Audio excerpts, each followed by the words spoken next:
What's up, guys? So today we are continuing our barbershop series and I am going for a buzz cut.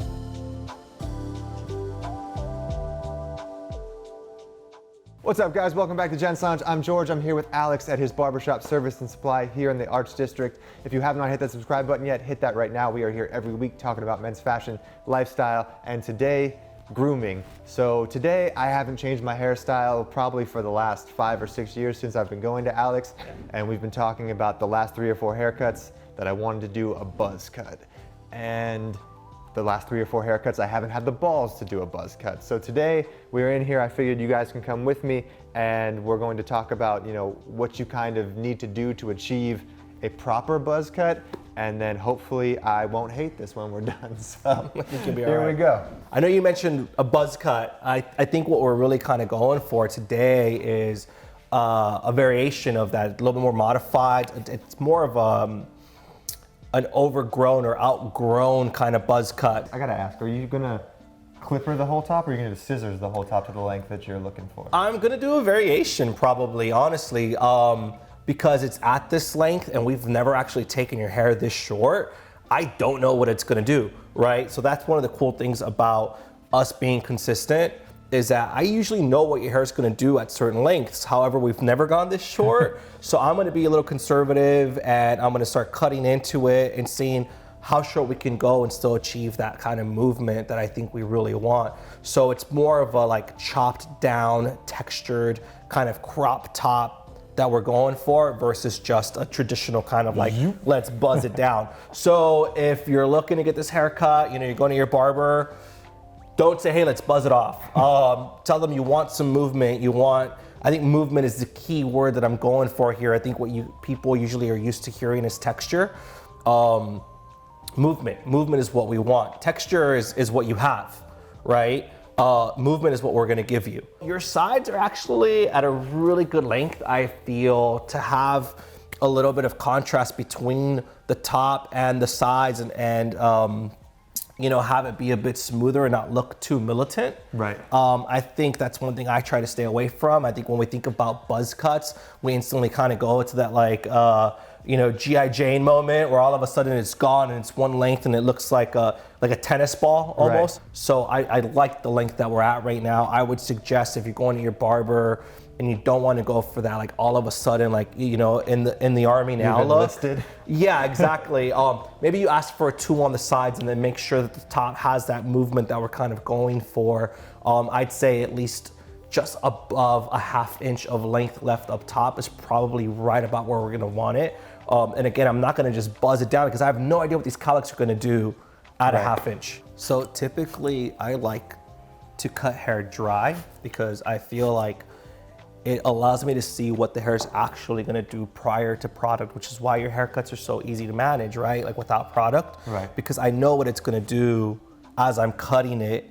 When we wet hair and we kind of saturate it, it kind of gives us a false reality. It's heavier. Because it's heavier and and the follicle itself is plumped up. So, sorry, the cuticle is plumped up. So typically I go for a dry cut.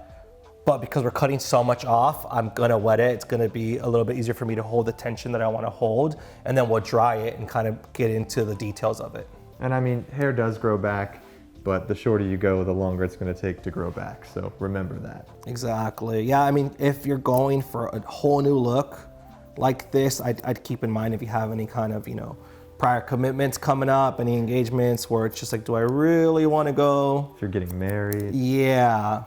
I know I warn people, usually it may take a day or two when you've gone to this kind of drastic change where you're like slightly uncertain, you kind of like it, but you're not quite sold. Such a change. It's a change, it really is. It's like going from like baggy pants to skinny jeans. Exactly. But in a day or two, you're gonna feel comfortable, you're gonna need a compliment or two. People are like, hey, what's different? They don't really know because again, we didn't buzz it off. So I don't know if you guys have noticed, man, I know we talked about a buzz cut and I don't think I've pulled out a clipper yet once.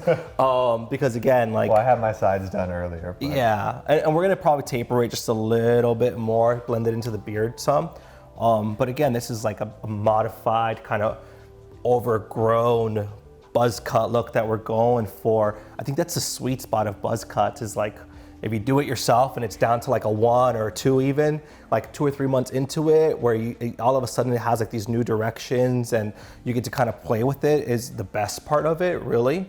And also it's the hardest part to get to. So would you suggest for guys that are thinking about like a buzz to start here if their hair's like how mine was, long or even longer? I think definitely, yeah, unless you really want to go for that shock and awe of like, I just buzzed it down. Honestly, guys, like a true buzz is probably one of the hardest looks to pull off. You either have to, like, style game has to be on point with your apparel, I feel, or also like the shape of your face. If you have a round face, stay away from a buzz cut. Oval is best. You know, if you're too square jawed, you know, that's another thing where it looks almost like militant. And if that's not what you're going for, like, I would stay away from a true buzz cut. However, something with some movement definitely gives a little more play, and you're gonna get all the benefits of it just being easier. I've turned so many clients to this look, and not that I feel like we're setting trends. I think it's kind of been there for a while. It's just the previous trend was, let me grow my hair out, let me have this, like, you know, massive kind of pompadour side part thing. And it took so long to get to that, right? Like, it took, you know, months of growth and finding the right barber, or the right hairstylist, and the right product, and the technique, that all of a sudden I'm cutting away what took me 6 months to get to.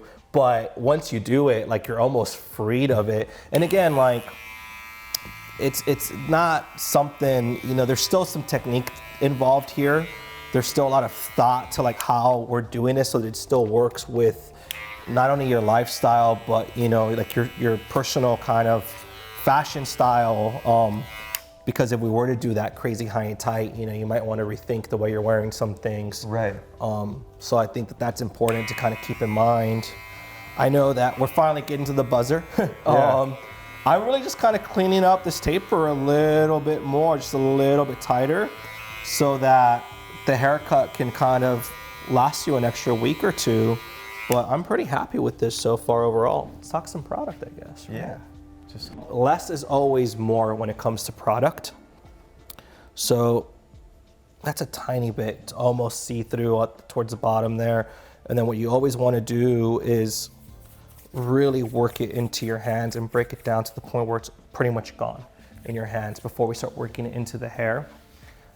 And the reason why I start off with so little is because we can always add more. right. Right? The moment you have too much product in your hands or too much product in your hair, you can jump in the shower again. I've been there. I've actually had to do that. You feel it. So it's okay to go back for a little bit more, right? Usually what I notice my clients will do is they'll take a glop like that. Yeah. You never need that much, you know? So take a tiny bit and you can always come back and get a little bit more. With clays, with, you know, texture pomades, they should disappear in your hands, honestly. You still feel it.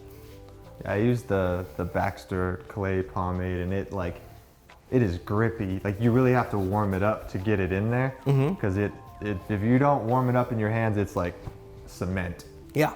And that's the thing too, actually, like some of these products, especially when we're talking about, you know, products that have been developed in labs, and it's not just like the stuff you pick up, you know, at the drugstore or whatever, they're heat activated actually, right?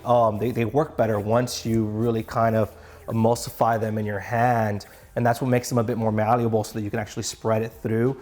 And you notice, like, I'm going back here and I'm just kind of pulling away and moving stuff around. You don't want to end up with like that Something About Mary, sorry, that might be a little dated, kind of clump in the front of your hair all of a sudden, right? You see it all the time. See guys that just took some gel and went, Thoop, yeah, and like that's the only part of their hair that looks wet at all. Exactly. And then so like even getting to that, like now it's like nothing, right? Like, yeah, this is my third time reaching, but as you can tell, it's tiny amounts. Do the sides.